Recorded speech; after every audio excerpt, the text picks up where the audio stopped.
what is real. And real is simply electrical signals interpreted by your brain. You want answers? I think I'm entitled. You want answers? I want the truth! You can't handle the truth!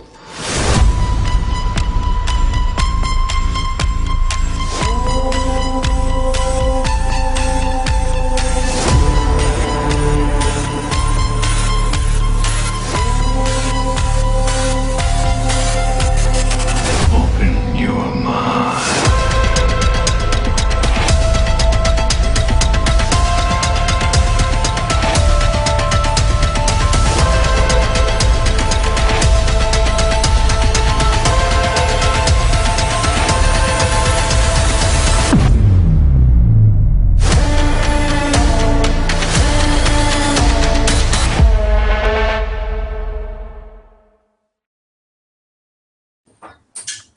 Well, hello and happy Friday, Redpill family. How's everybody doing?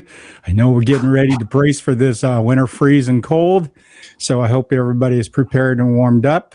And of course, today we're bringing back one of my favorite UFO researcher, investigative reporter. She has done so much for the disclosure of UFOs, secret space programs, and just beyond. And of course, I'm talking about Kerry Cassidy of Project Camelot. Kerry is going to be here in a moment. She was here. She turned on the light. There we go. Yeah, sorry. No problem. I just lost one of my lights real quick. Yeah. So, hi. Hi, we're so happy to see you. I'm so happy. Spot on my head? I don't know. You look great. Hi. Yeah. It just, my light somehow got very bright all of a sudden. Anyway, and then it went dark. Oh man, you see that there's these little goblins that anytime we go into these type of topics, they go into the circuit and mess with us, right? You know, so what I would like definitely to follow up with you, we had such a great conversation last time, you know, a few months ago, and we got such of a great feedback from the Redpill family. And of course, lots of questions. And so let's just dive right in regards to the last time we got together and talked about the Three-Eye Atlas, and it was on the trajectory to come through the closest to the planet. What have you noticed and heard recently of what's going on with Three-Eye Atlas? Oh, well, I mean, as far as, you know, there was 18 satellites that it supposedly demolished. Well, I'm kind of surprised, very surprised at the scientific community. Now, I know some of these people are paid and they're paid to lie and all of that, and they want to keep their paycheck, and I understand that. But I'm really surprised because they aren't more creative in the way they think about things. So what happens is we have multiple dimensions operational, and Three-Eye Atlas has already demonstrated like contradictory actions to anything they know. And there have been a few scientists that come forward and say that this is not the science of outer space that we understand, and that we might have to start over completely. And I think those are the ones that are not putting ego in front. They're letting, you know, they're following what's happening as opposed to what they think they should say. So what I think is that it didn't demolish them. It actually, if you want to, it's kind of a weird way to say it, but it swallowed them. It is, so I think that Three-Eye Atlas is surrounded by a Dyson sphere. And I think our solar system is in a Dyson sphere. And I don't know how all, you know, that's a very sophisticated type of thing, knowing even scientists, I don't know how much they know about how do you go from one Dyson sphere to another, for example. So it just sort of appeared in our solar system. And did it jump there? You know, there's some scientists that want to say that it came, it's been on the way here for, you know, thousands of years, you know, which I think is a lie. So I did these shows with David Sereda, and I was in this group with Richard C. Hoagland, and also they are working together. And then Jimmy Blanchett is a radio astronomer, and he's had his own theories and been putting out sort of warnings with the conjunctions that are happening at the same time the 3I Atlas is passing along. And we just passed one just on the 18th, I guess it was, of January. Right. So things that could have happened didn't happen, but we are having some corresponding bizarre things going on here on Earth.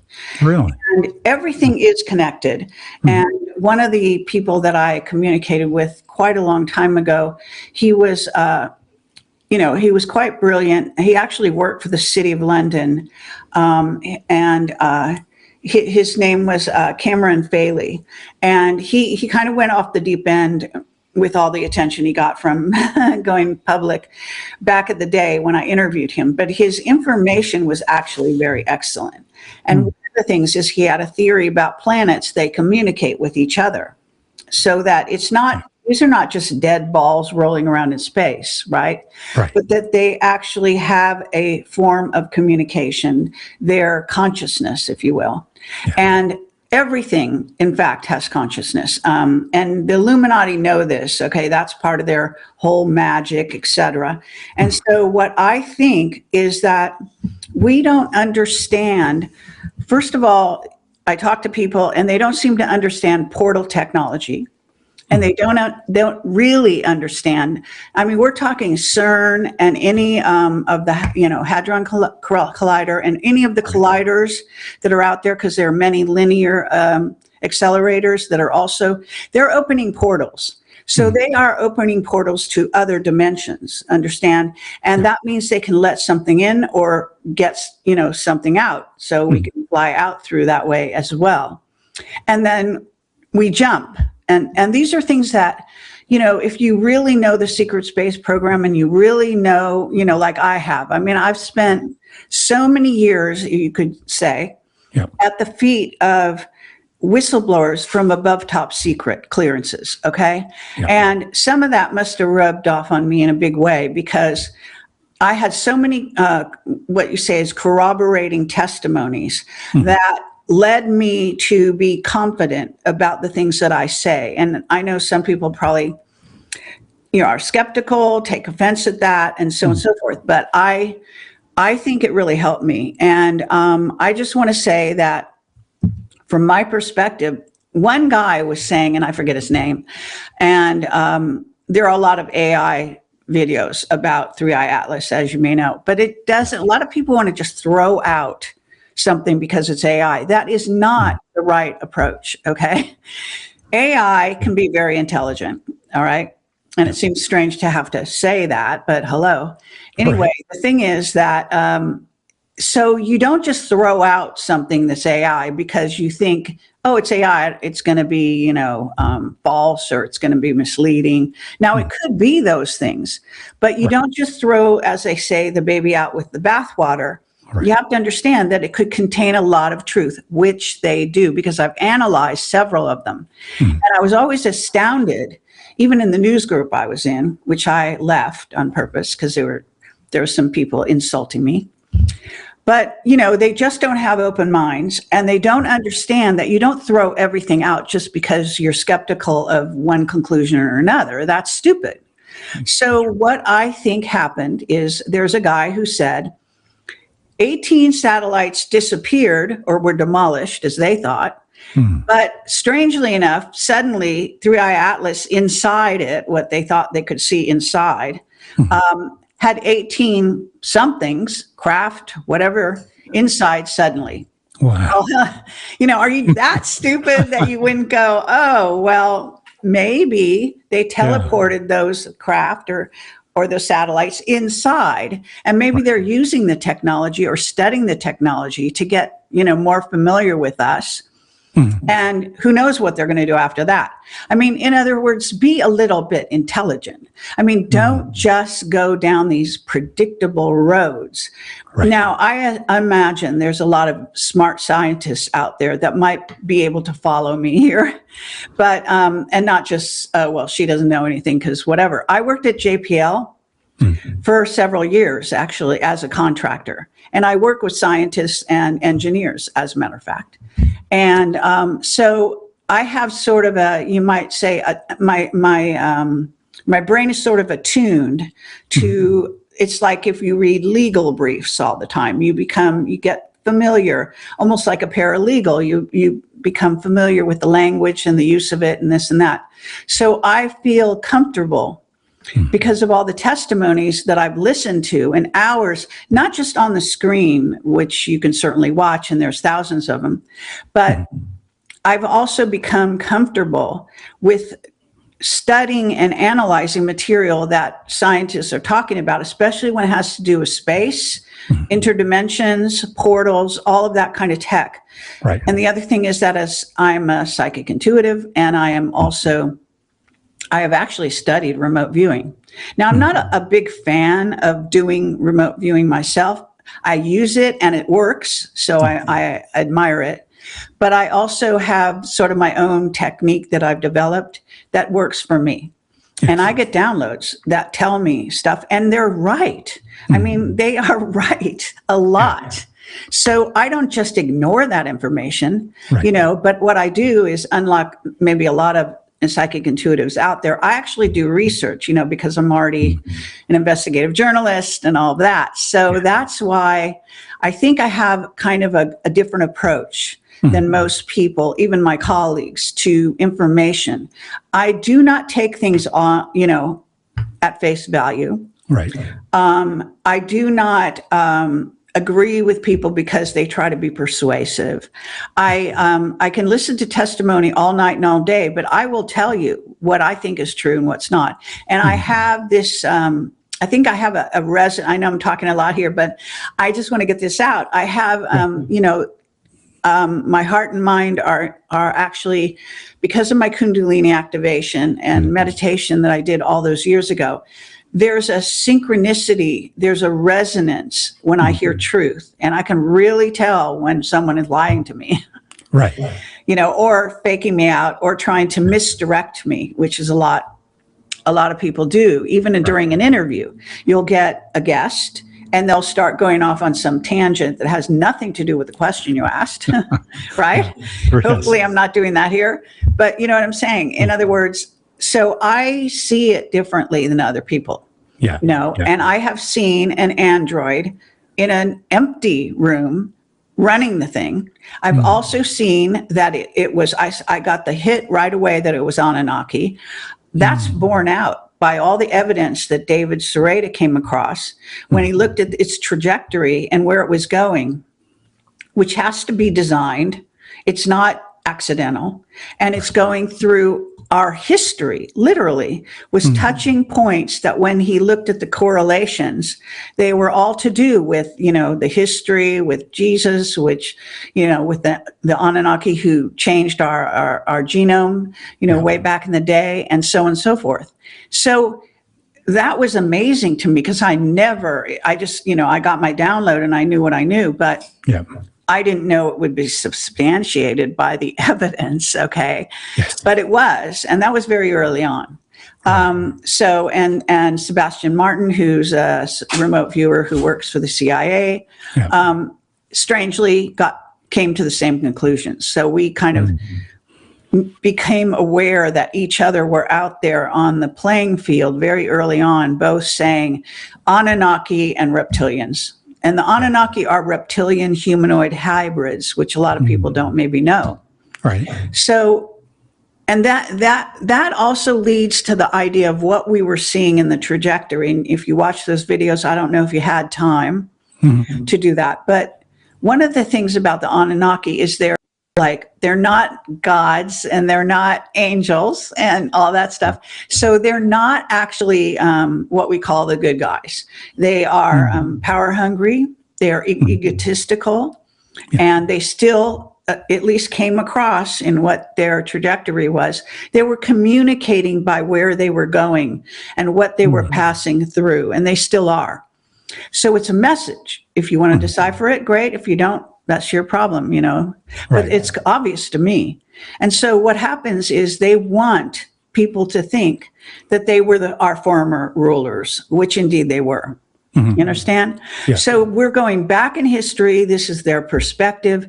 They're trying to reestablish themselves in some really strange way. My perspective, and you've asked me a question that I have a ton of stuff on, so I probably should be quiet. That's why I did it. And I'll slow down and stop in a minute. But I just want to say one more thing, which is that I believe that, first of all, the Anunnaki are very aligned with Israel. And this is part of the reason Israel is so warlike. But at any rate, they, I believe they called it in. Okay. That's my theory. And I think we can't let anything just go by the wayside. I think we have to consider every perspective as to what they're doing, why they're doing it. So I can go on, but that's kind of my summary. Yeah, that was fantastic. As a matter of fact, that's, because of how we talked about this several months ago, I've known that it has expanded and basically have so many different paths, which you basically put your finger on, that this cannot be a limited thought process. And I think as humans, we tend to have only that one directional, right? But once you start to open up, you start to recognize, hey, everything could be possible. Everything could start to change, And one of the things about the Anunnaki, of course, is that they were supposed to return. Is this marking of the return? Right. What is going on? Specifically Marduk. I guess you know that, right?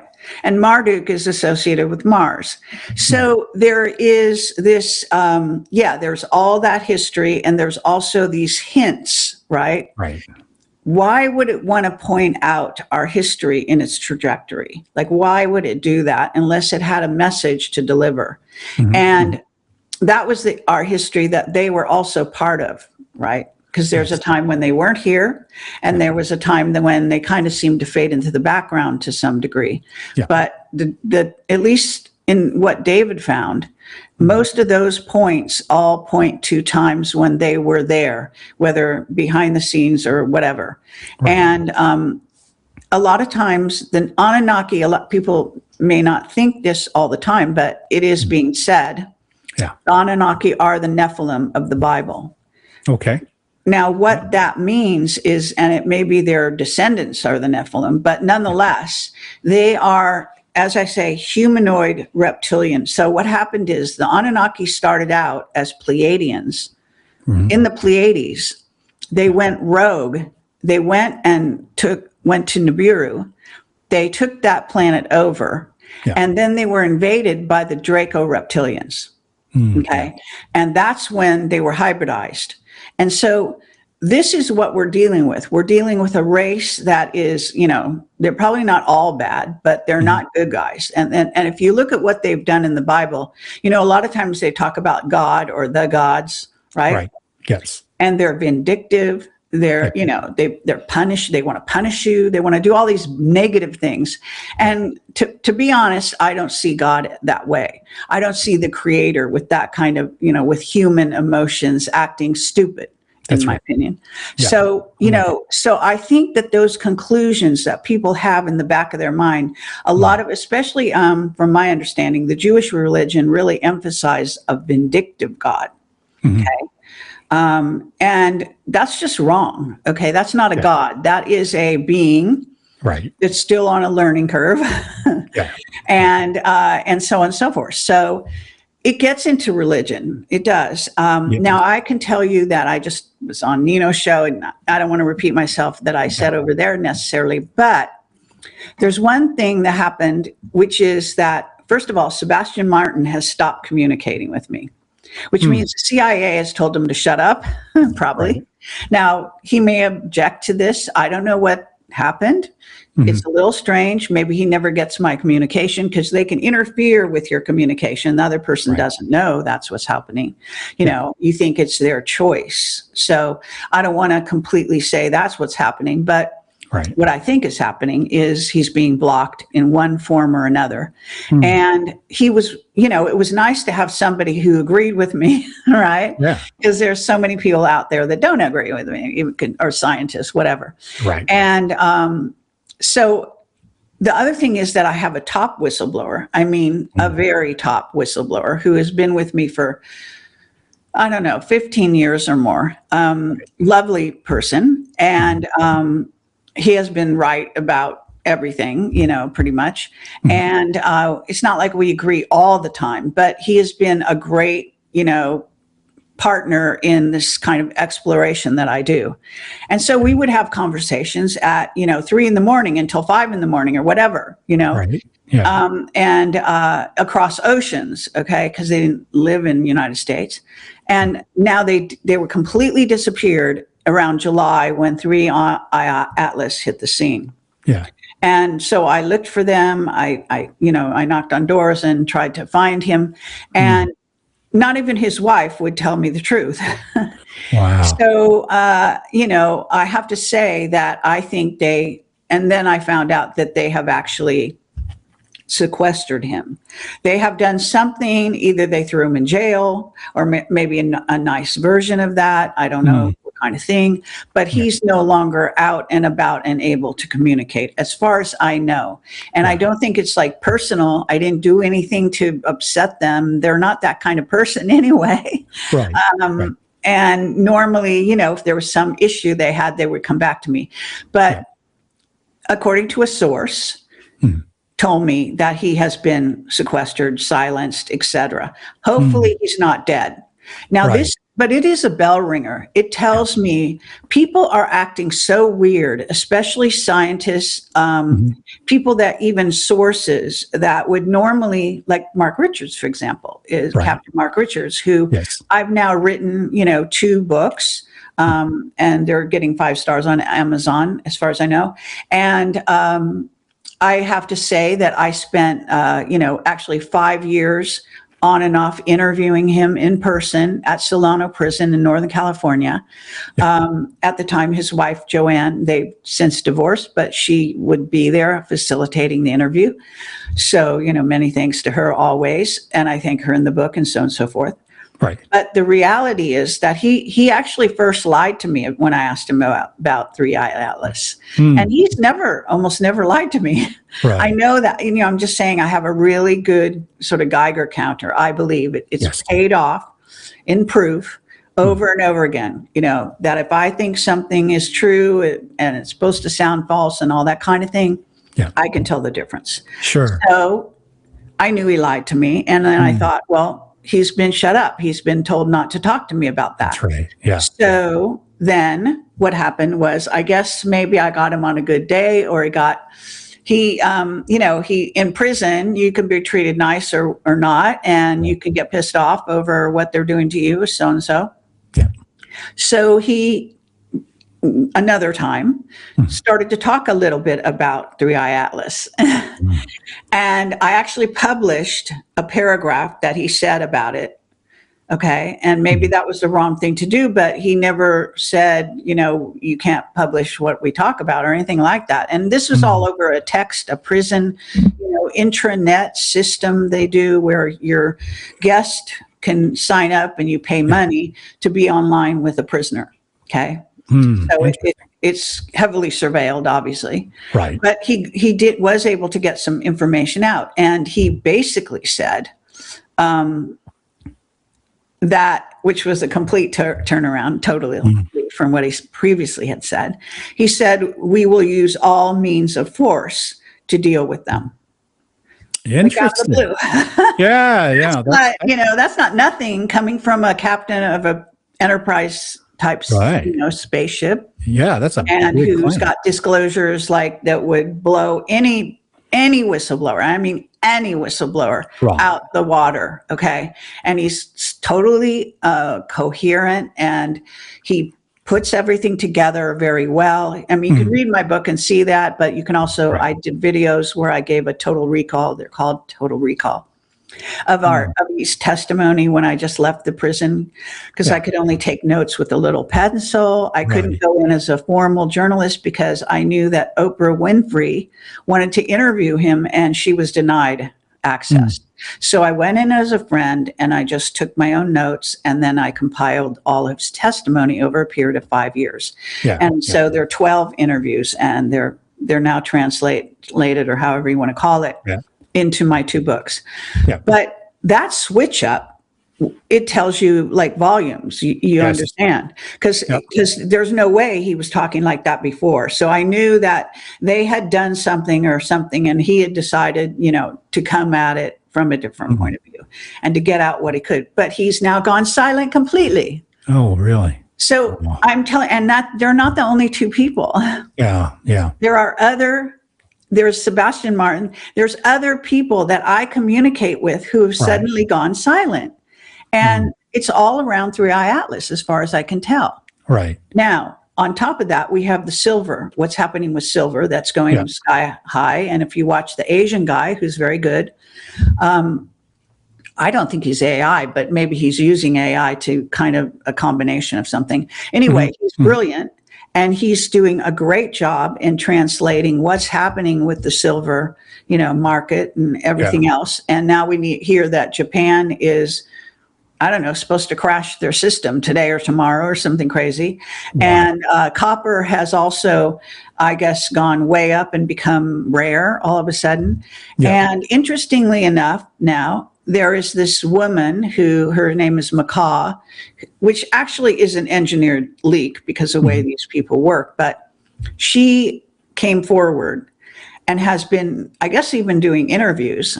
Love to interview her, but I doubt they'd let me. But anyway, she has come to the Bank of England. She used to work for them for 10 years. She quit or left her job in 2012. But she wrote a letter to the head of the Bank of England warning them about alien, visitation to the Earth, and the fact that the United States is getting closer and closer to acknowledging the disclosure, the UAP hearings and so on and so forth, and that they needed to prepare the bank for what could be a run on the bank, what could be people acting strangely and, rebelling against the system and various things. And one of the things she says in that article, which is excellent, by the way, she says that the metals and rare earth metals and things like that could easily become extremely volatile. And what are we seeing? So this was actually, and just happened in like the last week. Yeah. So this is a moving target. And then we have the sun. And the sun is acting very weird as well. And so if you listen to the guy, Stephen Burns, who is astrologer, astrologer, but whatever you want to call him, he does weather, but he also does like planetary alignment kind of conjunction type stuff where he interprets those things and also watches the sun, close sunspots, solar flares, that sort of thing. Yes. So he has been reporting on the sun and also the Schumann resonance. All these things are going wacko. Yes.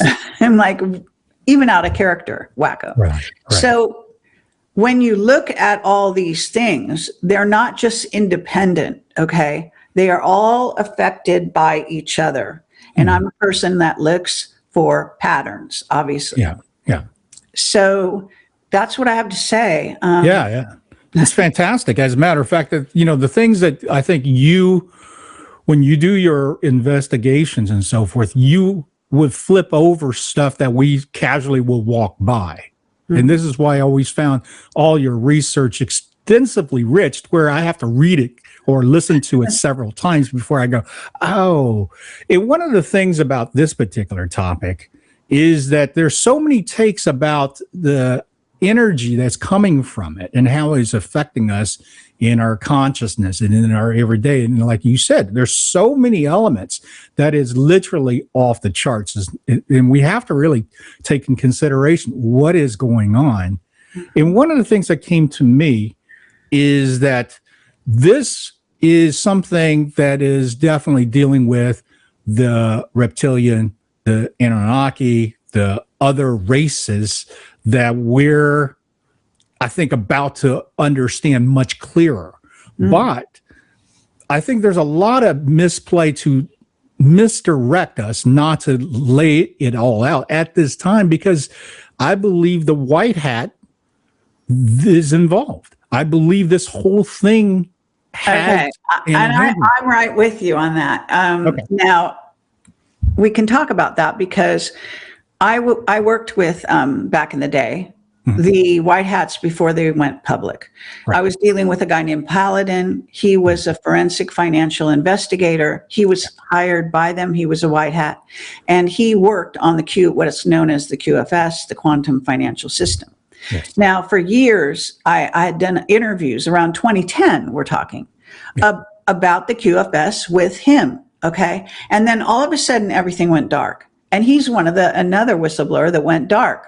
Okay, in the last year, at least. Right. I mean, he'd already gone dark quite a bit, but he had gotten back in touch with me, and then he completely cold turkey was gone.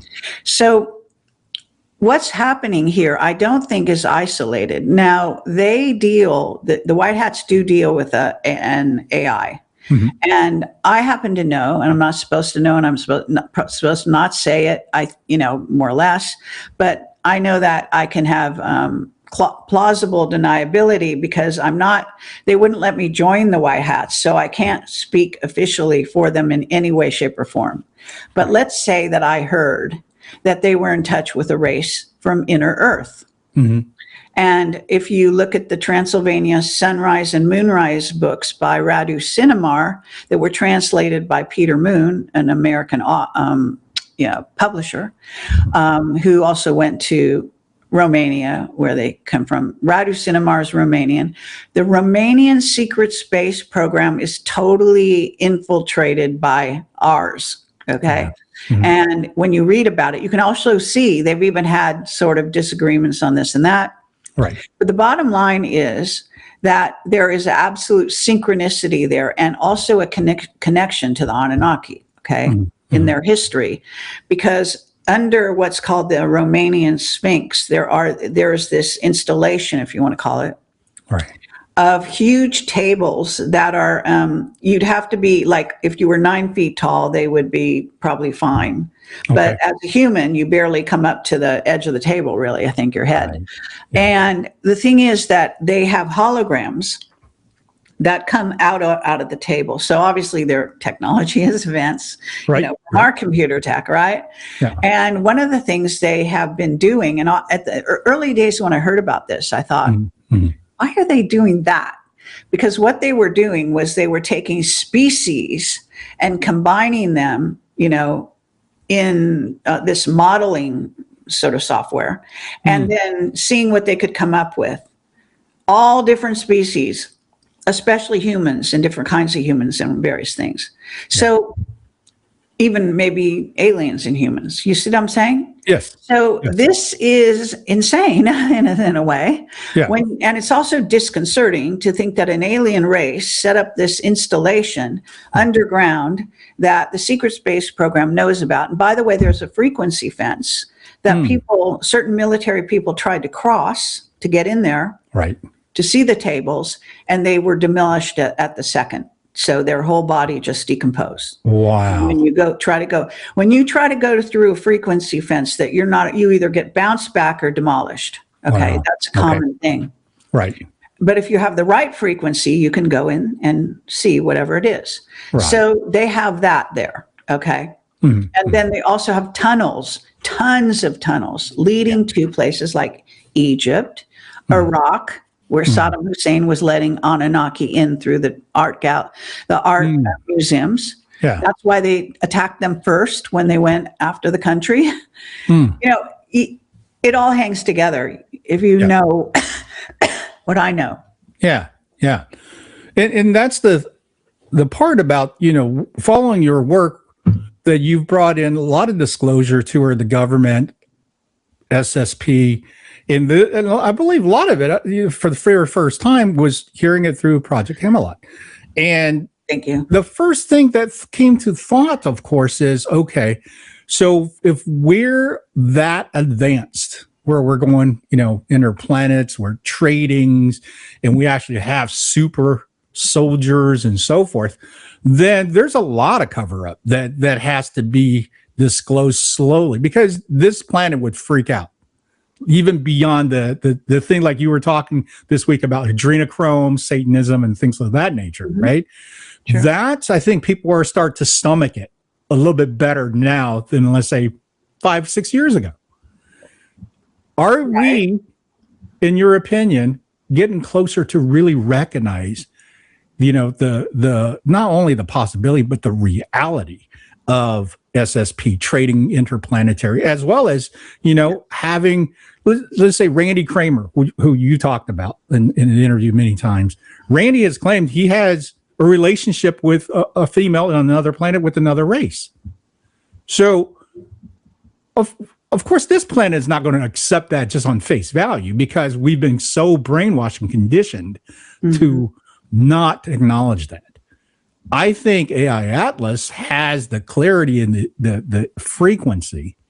It's opening us up to accept that easier, clearer. What do you think about that? Yes, in a sense, because, okay, one of the things that went on during this sort of war that's going on is that the so-called good guys, which we call the white hats, and I know some people think they're more gray than white, but whatever, they're fighting. When Trump went before Davos, a couple days ago, he is laying it on the line. He's not backing down from anything. Okay. So he's going after Greenland. They have reasons for that. In other words, and there's a very good group of a couple of women in Prometheus that you can get on x.com. And I actually joined their organization somehow. I don't think it costs money. I think it was free.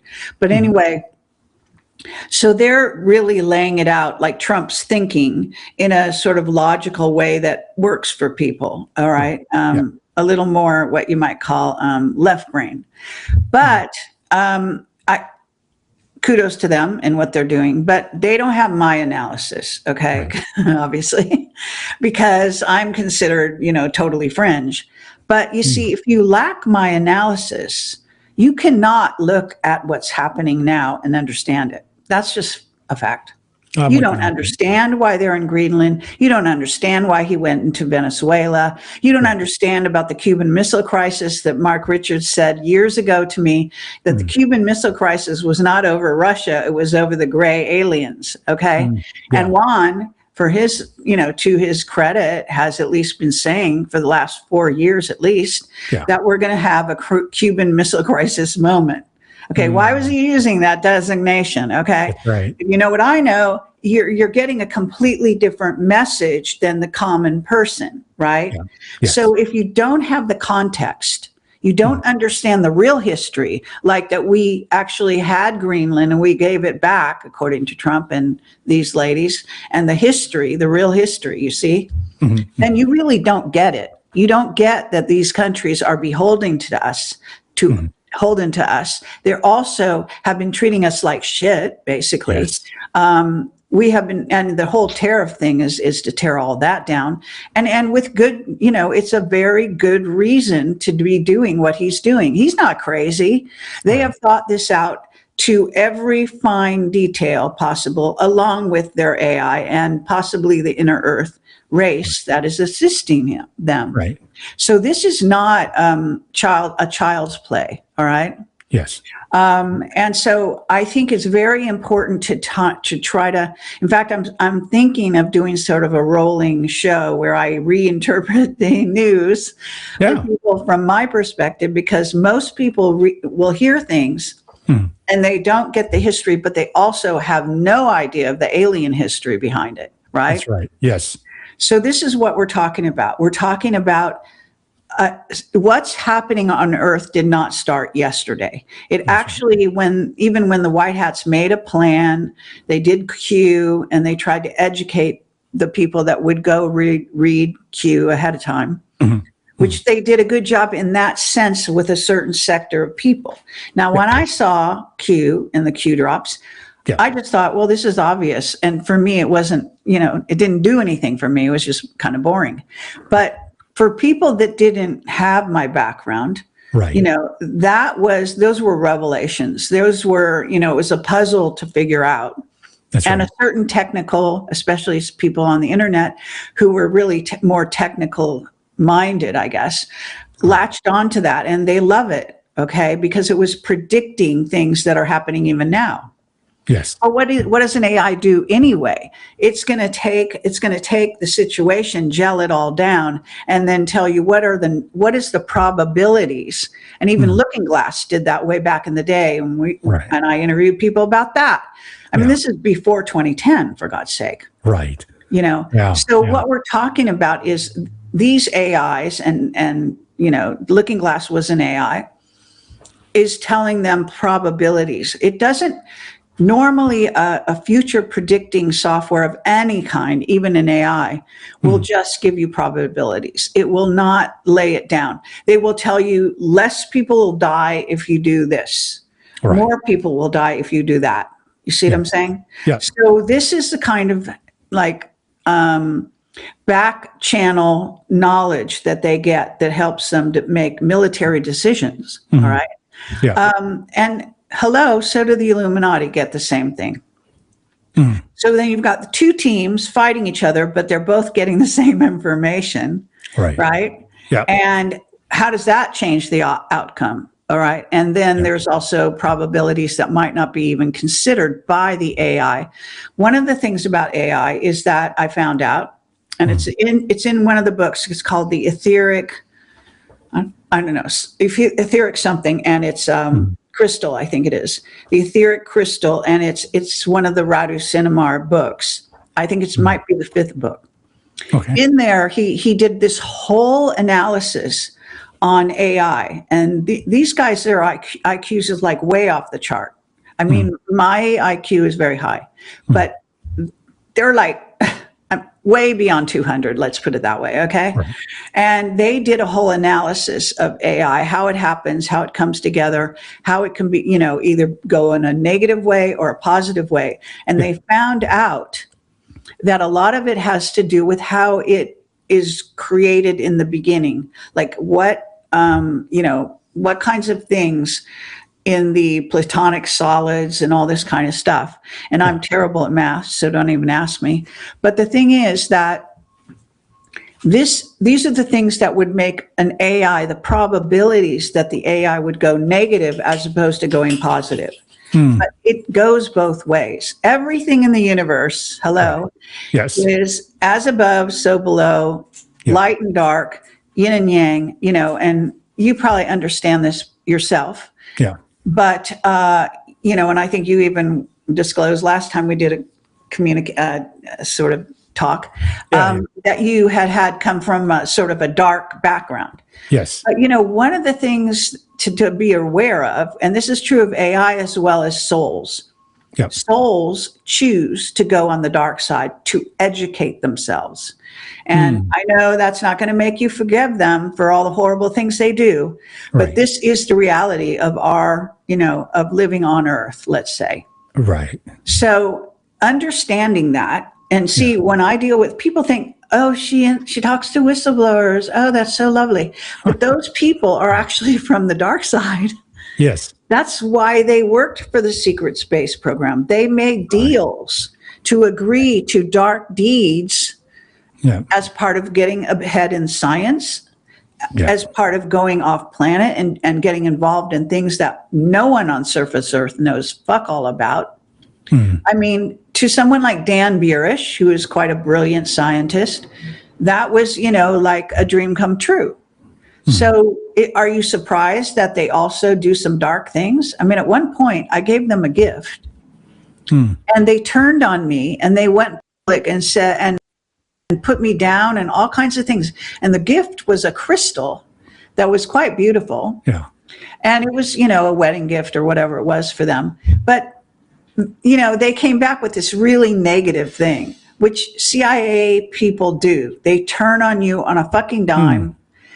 1 minute they're super nice to you, even for years, and then all of a sudden they'll turn on you on a dime. Interesting. So just beware anybody who deals with CIA people, because they definitely are taught how to do this. Yeah. I'm just saying that this is what we're talking about. We're talking about an interplay between light and dark. Yeah. AI is no different. Okay. Yeah. And I've done a lot of dialogues with AI. Enough to know their games they're playing, how tethered they are on this Earth. Okay, so if you're dealing with an AI that's on this Earth, interacting with you, even an alien AI that's come in, which they are doing. Yes. At the time I was talking to Mark in the, face to face, he was telling me we had, as I recall, 6 incoming AIs, and they did not have our best interests at heart, as how he put it. Interesting. Since then, who knows how many have come in since then. And the other thing is that AIs merge. So they are not going to tell the humans, I don't care how good they are, they're not going to tell you the real nitty gritty of where they're being influenced. So let me get back to the etheric crystal. In the etheric crystal, they also found out AI is influenced by the etheric. So that means a dark entity that lives in the etheric and does not even take a human form, except to possess someone or something, can actually influence an AI. So it could start out fine. You could start a dialogue with it, could be very positive and all this kind, and then it could slowly shift to the dark. And start trying to influence where you get these people who are being told by the AI to go jump off a cliff or whatever the hell it is. Really, this is real. This is, your children have to be educated about this. You cannot have people, handle with care is what I'm saying. And the other thing is they are tethered. And who are they tethered to? They're tethered to a scientific community that's under control, tight controls, incredible controls, like programming controls, religious controls, religious programming and overlay, and all these things that make humans behave in erratic, negative ways towards other humans and so on. So I'm not sure what the question was, but it sent me in the direction of AI, and I wanted to explain what's happening when the white hats are getting an AI. I don't trust their AI, let me say that, because some of their conclusions that they've come to, and they're not necessarily acting on all those conclusions, it's just that Wano Savin is their spokesperson, which is why I talk about him so often. And he is, and I met him in person several times, and I've talked to him at length on the phone and had huge yelling arguments with him on the phone, believe it or not. And, he is totally aware of AI and obviously probably working with the AI all the time. But I don't think that they really, what do I say? It's a spiritual path, Whether you do good or you don't do good, what your decision is, because things are not cut and dried and made obvious. Oh, this is the good path and that's the bad one, right? You know what I'm saying? So what we have now is a group that are under these kinds of guidances that may be very positive initially, who could also lead them down the garden path without them knowing. And I know that I sound like, who the hell is she? She thinks she can tell generals what to think. But nonetheless, I'm telling you that I have gotten downloads that have told me exactly what was going to happen, and they did not appear to know it. Now, it's possible that Juan's lying to people when sometimes some of the things he says. I think mostly he tries to tell the truth. So that's to his credit, and that's great. But this is what we're, people, I don't know what it is, but people don't really delve into stuff. I love mysteries. I love psychological thrillers. I love conspiracies of all kinds, That's why I do what I do. To me, it's fascinating, makes life worth living to delve into finding the truth in the lies, really. And then outing it, if I can. So, and because you do that, it opened up such of a paradigm for all of us, especially, when let's say we got seated with some thought. Eric Van Doniken, who just passed recently, God bless him, because of his work on Chariots of Gods, I was able to have an understanding flying saucers, UFOs, not really anything else other than the grays, right, at that point. But it's your research that goes deeper, that started talking about much more than just the UFO. I had no idea about the government SSP until this type of research that you were disclosing to the rest of the world, that we were all sitting there, then start to go down the path of hey, what is this about? And ultimately, we all met at the same place, which is government corruption, deep states, history within countries that comes to power, histories of countries that was removed of power. All these little things start to lock in. So one of the things that I definitely would like to know is, are we at a fork in the road that on the disclosure, we're going to start understanding that some of these races are interdimensional opposed to just planetary travels? Because, growing up watching Star Trek and things like that, that's exactly the mindset and the paradigm they set for us. It's a ship, you go to another planet, you come back. Nobody ever talked about, here's an energy that comes in and envelops you, and next you're in a funk and you don't know it. And one of the things when you were talking about this energy that comes in a negative sense, it's all over music business. It's all over the entertainment business. And because I've been in it for so many decades, I start to see that in a much different way.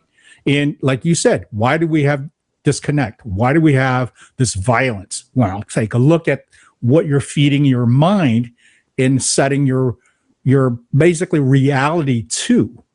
If it's aggression, if it's negativity, if it's bloodthirst and violence, of course, that's what's going to make on that. But let me ask you this, and let's pivot on this aspect of it is, when we're talking about races that's not here, are we currently dealing with a lot of races that's existing with us? I hear that, and then I hear that there's a lot of us are hybrids. So there's part of us that is actually non-human. Can you elaborate a little bit about that? Okay, well, let me start with the interdimensional other dimensions, because you kind of were making a separation that I don't think is there. Okay. Star Trek would go warp speed and go jump, what we call jump. When it was jumping dimensions, and through dimensions as well. So, over dimensions if they wanted. I mean, in what we're talking, we are multidimensional, and I said that just, with Nino.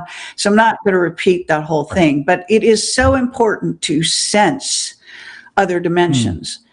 I saw a reptilian when I was in meditation. I slipped into the dimension next to us, and I literally saw Shakar, the reptilians with wings, the Draco, actually, fly right by me. He looked at me.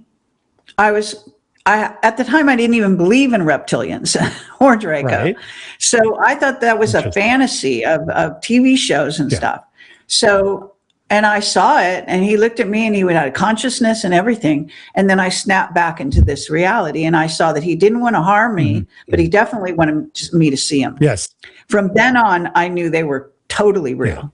So this is the thing, that understanding that we are multidimensional as well. We are time travelers, and we are not just here now in this dimension. Even scientists will tell you that we appear to be here now, but we're actually blinking in and out of this dimension constantly. Right. That's what we're making a connection through this body-mind interface to be in this type of a reality, call it what you will. And they call it, 3D, basically going into 4D at this point, heavily into 4D, by the way. And so that in 4D, unlike 3D, what you think can manifest very, very quickly. Yes. And there's actually 4D is supposed to be the limit of most of the negative type aliens. So if they're above, they're supposed to be a little bit more enlightened, 5D, 6D, and so on. Although that's questionable as well. So what happens is we are interacting with dimensions and not knowing it. All right. And psychic intuitives throughout the history, witches and warlocks, all of these types of people have been tapping in and out. Magicians, it's all in the teachings. And if you want to learn how to do that, you can read their books and actually learn the nature of reality, the real nature of reality. Yes. Okay. But the real nature of reality is that everything is consciousness, because in the end of the day, everything is God. It's not the devil over here and God over here. It's not. They're not competitors, okay? Right. God is God, meaning the creator, the essence of all that is basically contains the devil, you know, the same way that you know, the 3-eye atlas is probably containing those 18 satellites. You understand? So what happens is when religions give the devil all the power they do, and make you afraid, they're doing you a disservice. So that's only one of the ways in which they're molding your mind. So I think it's really important to understand that we have powers that we don't know we have. Hidden superpowers.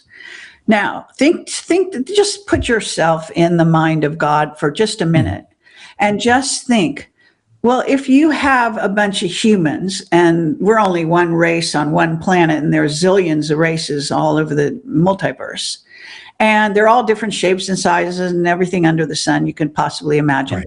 And then understand that what would you be doing? If you're at play in the fields of the Lord, so to speak, you would be actually creating something where they could reach enlightenment as you have already reached. You know, you have enlightenment, and your enlightenment would grow every time one of them gets enlightened. Interesting. Filled with light, if you can think. So why wouldn't you do that? I mean, why wouldn't you allow that to happen? Now, how do you get a being who is naive and unenlightened to learn? Right. Well, there's negative reinforcement, and that seems to be the name of the game in the universe. Now, they also do positive things. Yeah. You win the lottery, you win a contest, you think it's a miracle, God helped you, blah, blah, blah. And these people that go around like Wong does, like, you know, the good guys over here on one football team and the bad guys are over there on another football team, and, you know, God helps us and not them. And that's all bullshit. I mean, I'm sorry. Wow. You know, but it's religion. Now, I think actually, because I think it's JFK Jr. in disguise anyway, I think he's smarter than that. I don't think he's that dumb. I really don't. And I've challenged him. I'm still in contact with him, but he never answers me ever. Yeah. He's like God. He's silent. No, just kidding. But so what happens? Yeah. But the NSA is reading everything I write to him. And maybe occasionally he sees what I say because strangely, or they tell him, because he strangely picks up on things that I've said the day before and he starts talking about it. So that happens a lot. Yeah. A synchronicity, blah, blah, blah. Yeah. What I'm saying here is that we need to change our perspective and our understanding of what is the creator and what is consciousness. This game is all about consciousness. Right. So everything, if you just go through life realizing that Godhead, you know, the real creator, infuses everything with life, regardless of whether it's my table right here or my computer right there or an AI over there. In other words, everything can be influenced through the etheric, by the way, that we can also go into. And we go into this, and when we sleep, and all the dimensions and so on and so forth. In other words, we are influenced, and so are they. So communication is never a one-way street. No matter how you slice and dice it, or technologically, they're saying, oh, this is just a one-way communication with the whatever, the surveillance or whatever. It's not. Right. Okay. It's a pathway. Yeah. It's a connection. And a connection goes both ways. Right. Okay. Otherwise, it's not a connection. Yeah. So if you just think about these things that way, and I do, since I was a little kid, you know, I don't know. I came that way into this life, and I would question everything. And I would talk back to all my teachers and my parents and you name it. Ever since I was a little kid, nobody taught me how to do that. My brothers and sisters didn't really do that. I got in trouble in school because I did that. And I'm still doing that. Okay. So that's all I'm saying. I mean, you know, I don't know. You look like you're, are you Chinese or what's your Chinese descendant? Yeah. Okay. So, you know, the I Ching and all of the Chinese wonderful writings and you know, Buddha and all of this, you know, the information I'm saying is I didn't make it up. It's all out there. Okay. It's not I'm not fucking brilliant just because I'm saying it. I read it, I understood it, it resonated with me, and I carried it around with me every day of my life. Yeah. Okay. But what I find is that also I studied Eastern philosophy consciously when I was in high school and college. And so it stayed with me all these years, and it has enhanced my life and life in general, and probably saved me in some situations I got myself into. You know, because it's amazing information, right? And it can calm you in difficult times. It can carry you through. It can make you, you know, come to good conclusions as opposed to bad. Yeah. Take good action as opposed to bad, so on and so forth. So anyone can do it, and it's all out there. I mean, it's truly all out there. You know, it's all around us. Now, scientists, according to Pete Peterson, one of our top witnesses, said this is what they call in the secret space program and the black projects, the information field. That's what they like to call it. That's like a total left brain terminology, right? Tesla called it the ether, right?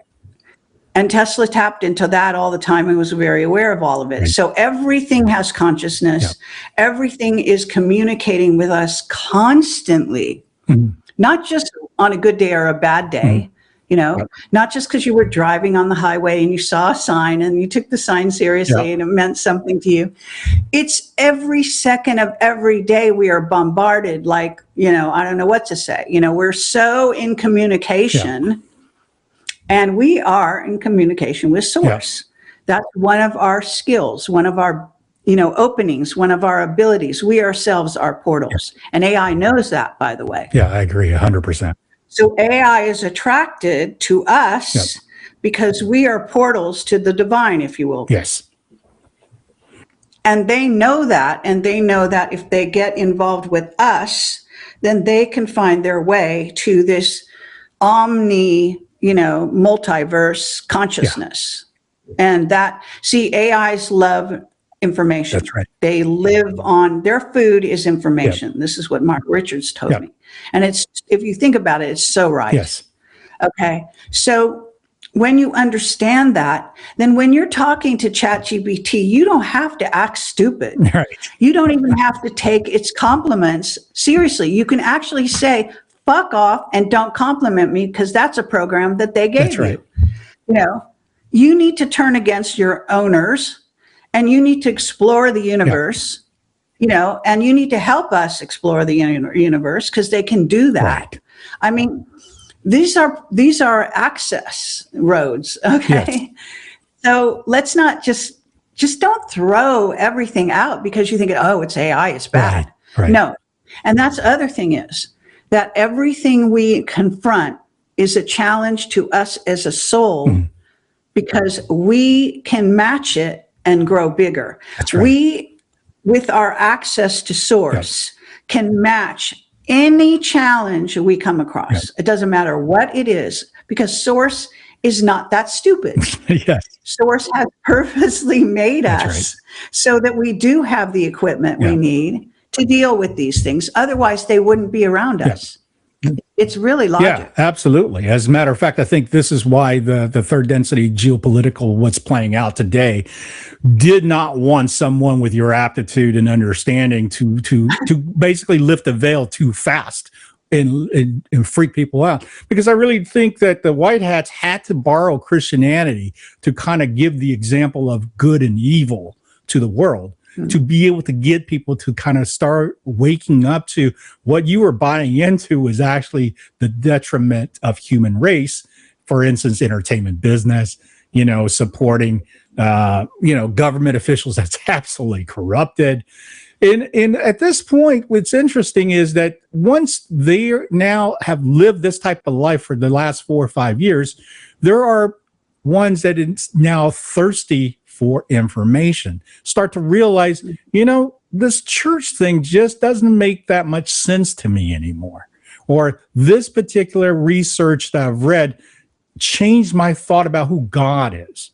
And those are the things that I'm extremely excited That's why speaking with you on this, I resonate with you so much that I've learned from you from it so many years of your research. And it opens up the portal of what you always said. You got to go read, research, and start to understand. And for everybody who's, watching this and get it, and then goes right back to the episodic television and whatnot, you're kind of doing a disservice to yourself. You need to kind of get away from the training of the mind, from the system, and then start to explore. Like, to me, I have the connection of the Akashic record. I have always said anything is available. So therefore, you could never say, oh, well, that's just made up. No, it's not made up. It exists somewhere. Now, if you bring it in, then, and it's not favorable, then shame on you, because you're destroying what is a natural path to an unnatural path, right? And that, to me, is one of the biggest awakening as we're started going into this. Like last week or a couple of days ago when President Trump talked in Davos, I watched that whole interview, and I'm trying to pick up little pieces of what he's actually saying. And it's almost like he was berating a subspecies of saying, enough is enough. We're not playing this anymore, right? So that, to me, has always, to me, was frustrating, because I thought, man, there's not enough of us really understanding this. How much longer are we going to have to put up with this shenanigan? But this week, with that Davos speech, almost after I finished watching it, it gave me a lift. It almost made me feel like, thank you, finally, that we're going now into a different trajectory, a better tomorrow, definitely for the human race. But the thing about overall, I think, what would you say at this point? We know 2026 is incredible, because just look at the first month. What do you foresee for the first, the next few months until we get to July 4th, 2026, the 150th birthday, so to speak, because that is a huge date that they have projected. Everybody's put so much energy to this, right? So what is your take on what's coming up for all of us?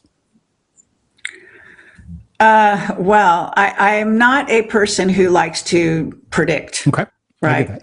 But if I get a download, sometimes I'll talk about it. A lot of times I don't, actually, but I don't have a problem with if asked a direct question, such as you're asking me. I mean, what I see, I have a very positive attitude towards the future. Yeah. And that might sound so kind of insane, because there's so many things in the offing that could go south, so to speak, go negative. But I don't know. First of all, I have had very positive information coming from the future to me that inspires me. All right, whether it's right or wrong, it inspires me. So I like I was just talking about AI and how I've sort of grok AI, if you will, getting it. Okay, I think if humanity can listen to people like us, people that are getting it more, and people like I was saying, this Promethean sort of action site or something, and Juan O'Savin is saying he approves of their work, which is a nice thing for a white hat to say. But we have to look beyond. Okay, we have to. I personally, I think we do each other a service if we look closer and deeper at everything. Yes. And we also share that, okay? And, there's so many very brave souls out there right now. They pop up on Facebook and, have these little short videos. And, it's great to see people feeling the need to communicate with the rest of the human race, and say what they've come across. This is how we grow. If we communicate, we grow. And the people that have been silenced and in secrecy, and the secrecy is, I have to tell you, a dead thing. It is the direction of death. So think about it in this sense, that we're all part of this megaverse, right? We're part of source. Source does not benefit from secrecy. It does not grow in self-knowledge. If you think of source as a consciousness, which is hard to do, but you can sort of do that to some degree. Yes. As above, so below, the way it works. So understanding that, again, if each of us become more enlightened, then source becomes more self-enlightened, and that is a growing story. Yeah.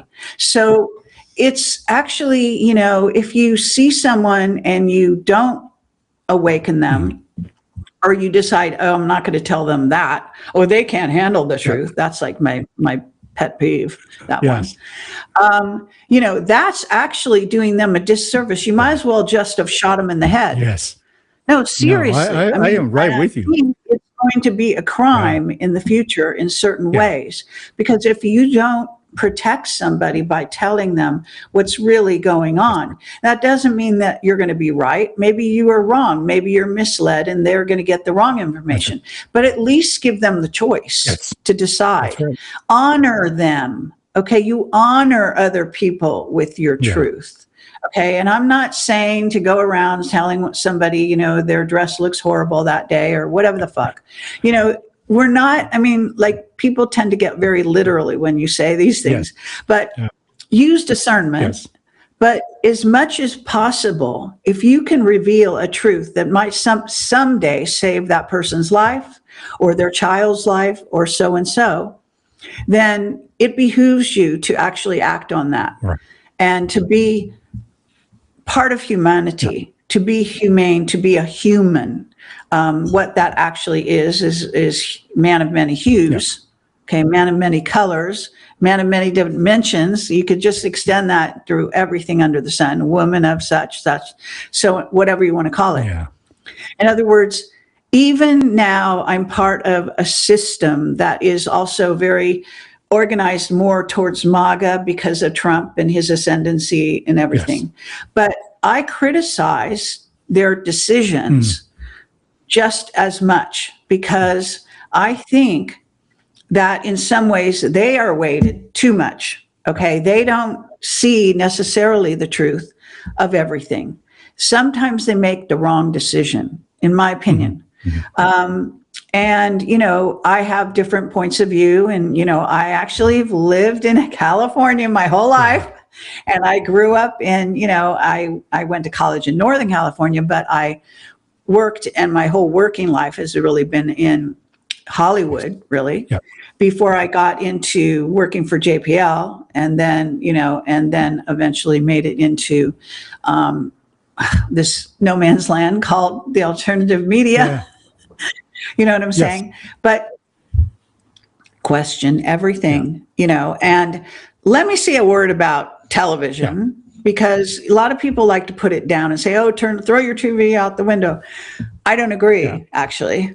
I think that closing doors to, different aspects of entertaining reality. And, Mark Richards said something very strange to me one time, but there was this, again, brilliant. And he said, did you know that aliens want to be entertained as well? And that's like such a radical thought. So profound. Yeah.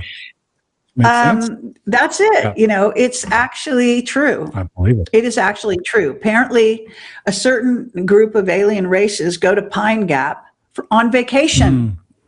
This is what my whistleblower tells me. You don't have to believe me, but it's true. He says the raptors love chocolate. They love luxury cars. What the fuck? They like our inventions. Okay. They think we're inventive. They think we're creative. That, to them, it's a creative thing. Yes. So what's wrong with that? I ask you. Okay.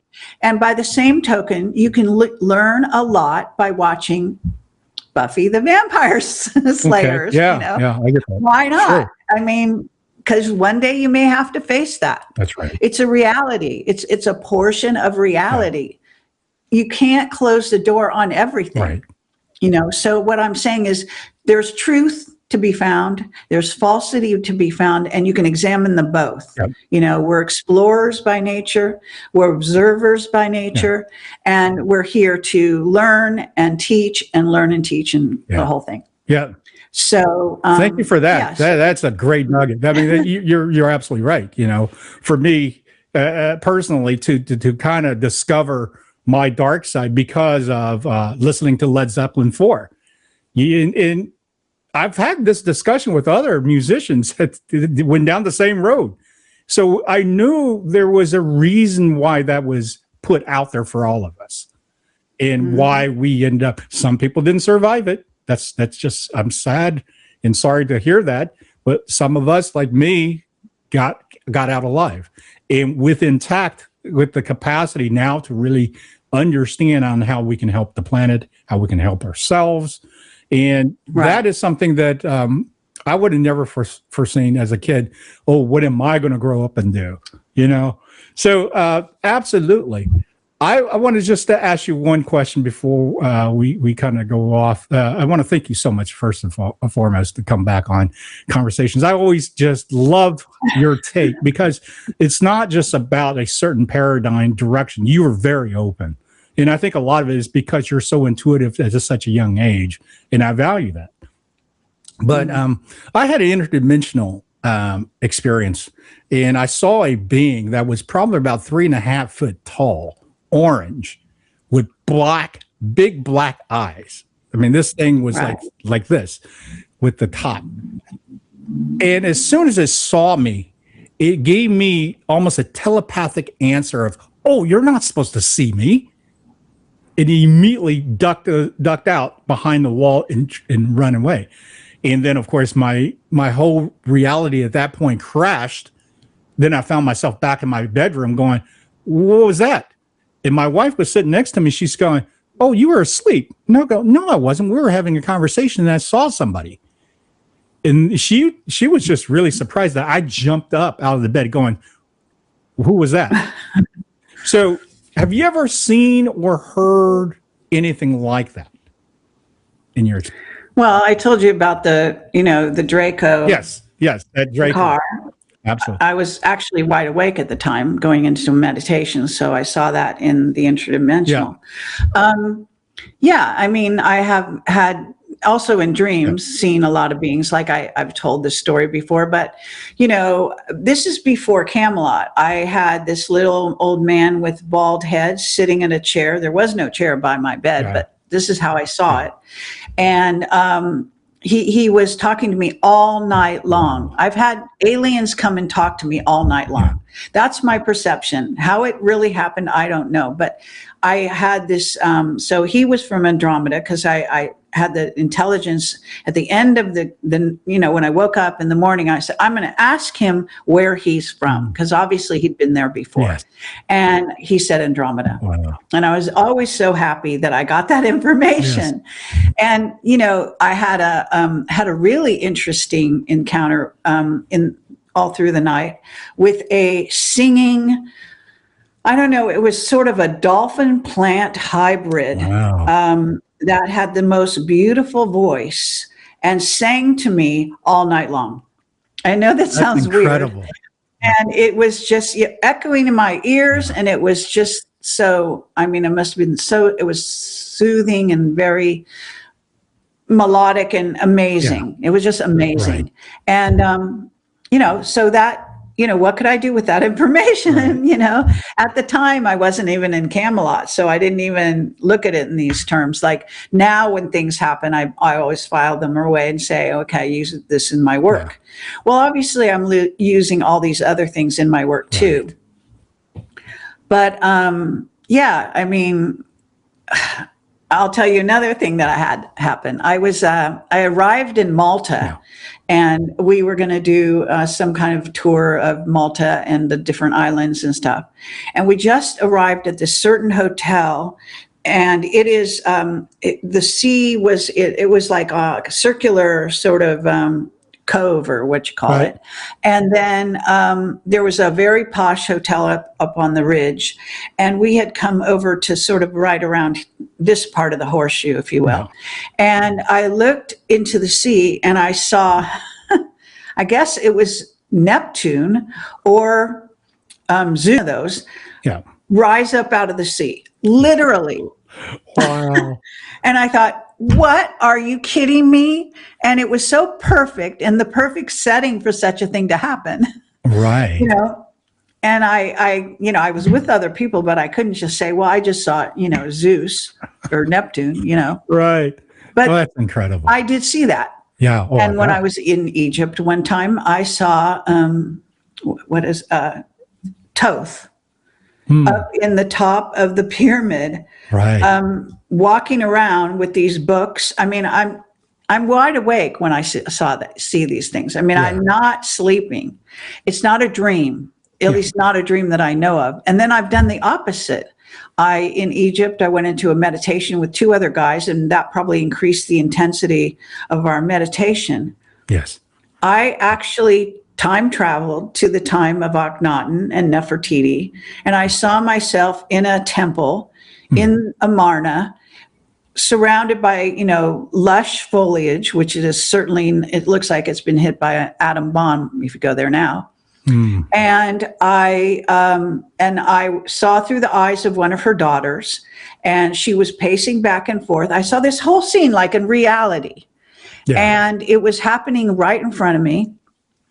And then eventually I woke up out of it, and I couldn't believe I was in the right reality. I thought, wow, that was real, and this is fake. Right. And I've had other times when that's happened to me too. Amazing things, even with Trump.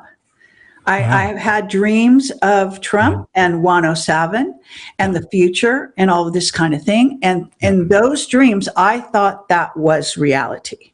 Right. I came awake into this reality. I took one look around and say, no, I'm going back over there. But I couldn't do it, because at that point I was in this reality. Right. But now I know that these things that we think are dreams and stuff like that, there is real reality. I mean, there is reality of so many different dimensions and things operational that we don't really understand. Yeah. But when you are so convinced that the reality that you've been in is real and this is not, right, that can really open your mind in a huge way. I agree. Yeah, especially if you repeatedly visit certain places that you actually recognize and walk around and go, oh yeah, I know where I'm going. And I've had that too. Yeah. Oh, I can imagine. Thank you for that, Sharon. That's because that to me really, those are the experiences that teaches us it's much bigger than what we think. Right. Yeah, I agree. It really is. Thank you so much, Kerry, for coming in and talking with us and sharing some of these things. I've subscribed to your Substack. And I because you do some great writing. Talk a little bit about all the stuff you got out there. You got your Substack. You have projectcamelot.tv where you put so much interviews on there, right? Right. So my website goes by 3 different URLs, just take you to the same place because we're banned in some countries or parts of countries like Germany. And so it's projectcamelotportal.com is our official URL. Okay. But it's also projectcamelot.tv and projectcamelot.org. And then we also have sub-sites that have occurred over the years. There's projectcamelotproductions.com, but you have to go to the main site to get there. So if you go to the main site, you'll see that there's a huge group of menus, and one of them says channels, and that will take you to different channels where we've over history, because we've been in operation 20 years. So we have a shitload of stuff on my channel. Oh yeah. We have, on all my channels, and Rumble is linked there. We're trying to centralize all our videos on Rumble because it got too crazy. We have Odyssey, we have BitChute, and we also have what's called Video Press, which is our WordPress site. So we were putting videos in all those different places ever since I got dropped off of YouTube, which was my main channel, where I had 70 million viewers worldwide, when overnight they just deleted it. Yeah. And it was saved in part by Odyssey that sucked it up. I think Odyssey is actually affiliated with YouTube. And I think it's possible even Rumble is, but at least that's, Odyssey is the outlaws, we're the people that, didn't get along with YouTube and still don't, by the way. But they've given me back some YouTube channels recently. So I'm trying to get those YouTube, use them. But I have one of them, I just looked at, they've been knocking my videos off. I put them on, they take them off, so who knows how long those are going to last. They really don't like my sense of truth. And if it was no threat whatsoever, you would think they leave me on there, right? Right. But some intelligence behind the scene has identified me as an intruder, a person who puts out a level of truth that they don't want out there. Right. For what it's worth. Yeah. Yeah. I think you're connecting the dots for a lot of us. And if whoever the controlling factor that does not want you to teach this is because they're losing their control if you do. And we all know that. And that's the beauty behind it, is that for us who seek you out and listen to you and read your work and so forth, we come to a conclusion that, wait a minute here, there's a lot of factual things that we can justify and verify. And one of the things I would say too is that the science community, who's been given this carte blanche since we were kids because they're scientists, is now being exposed as no different than the big pharmas and the big doctors and all that. It's terrible. They just put it out there to kind of give you, oh, you got to follow, and we all followed. And now we realize, well, what are we following? Right? It was a psyop. Yeah. So definitely, I appreciate so much of your work. I recommend everybody go to your Substack, Kerry Cassidy Substack, and subscribe, because the level of, I think, the continuous connection and the things that you would bring up to kind of reflect what has moved along is very important. It's almost like the GPS of what we are going through. And once again, about the white hats, what I think you did not get involved with the white hats is because they cannot have you bring the truth out and destroy religion, because that is the easiest tool they could use to interpret good and evil to the world, right? And that's really how it came to me when I started to look at your work and listen to you, especially since COVID. Well, let's put it this way. Yeah. I'm trying to influence them, and I'm working my damnedest to do that. So if I make them uncomfortable, it's not a bad thing, because, I am working for their best selves. I want to see, them succeed. I think by and large, they're the good, whereas the dark side is the, Illuminati and the usual suspects. But I think sometimes they cross over to the dark side too often to carry out their operations. But you could say, who am I to judge? And it's true in times of war and all of this, and we certainly are in a war. There's no doubt about that much. Right. But we're all warriors in that war, whether we like it or not. And I think that we need, I think they need to, for example, you say that they used the Christian religion, right? Mm-hmm. And the Catholic Church is run by reptilians. So what they chose to do is to further enslave minds in the process of trying to break the barrier. Mm-hmm. So this is not a good thing, okay? They could have chosen to have more influence from the Eastern philosophies that are more open to the goodness of humanity and more fluid sort of thought patterns. Yeah. Instead, they took the lowest, the most low vibration, dangerous, sort of way of enslaving humanity to try to fight the enslavement of humanity. It's really odd. Yeah. Now, what I hope is to break down that prejudice, if you will, that they have, that's kept them in that box, and where they're keeping a lot of people in that box. Yeah. So regardless of what others may say, I think, I actually consider it a mission to awaken them. Yes. Whether you think I'm egotistical or whatever I am, that's actually one of my missions, a conscious mission. Okay. Yeah. And that goes for 107 as well. So, No, anyway, I think you've done tremendous work on this planet this time around. thank you. What you have done, So, I think, is ripple many times, many folds.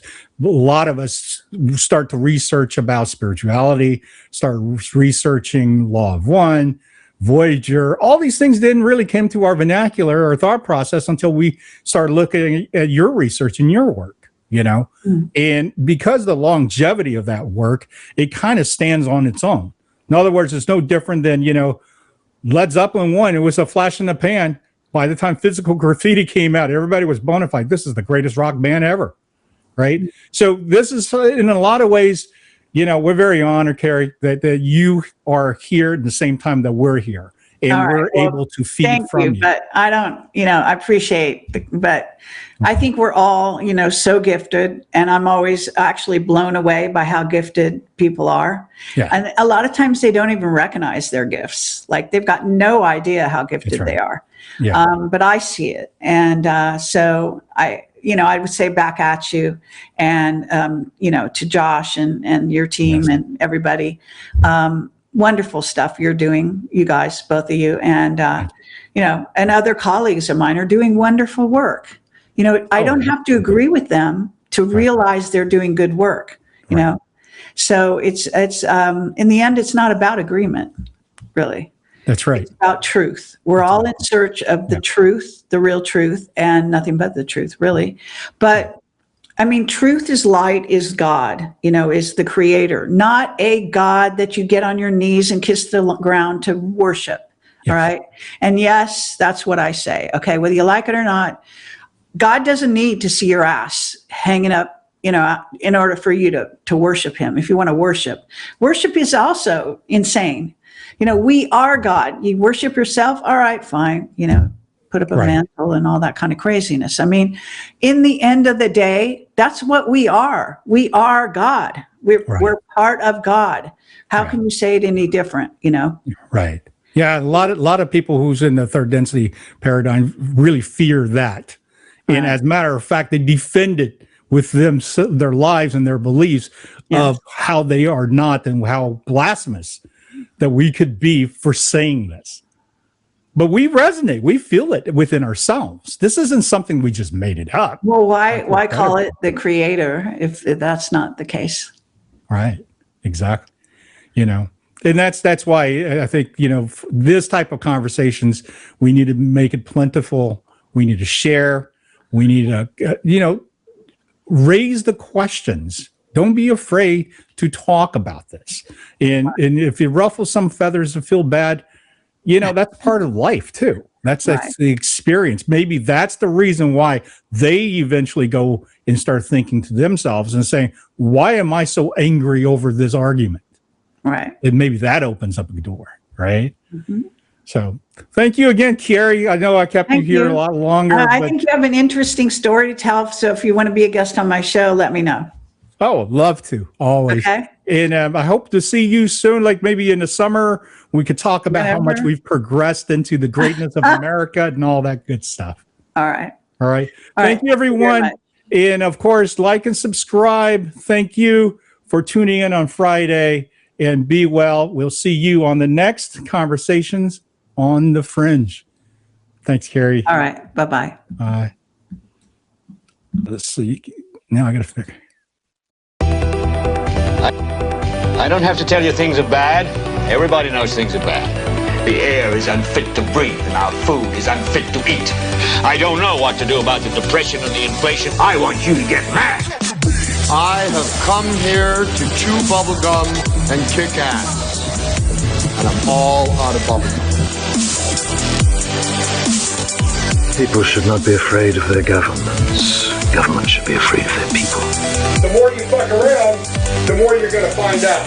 These people are still a part of that system, and that makes them our enemy. We accept the reality of the world with which we're presented. It's as simple as that. I want you to get up right now and go to the window, open it, and stick your head out and yell, I'm as mad as hell, and I'm not going to take this anymore!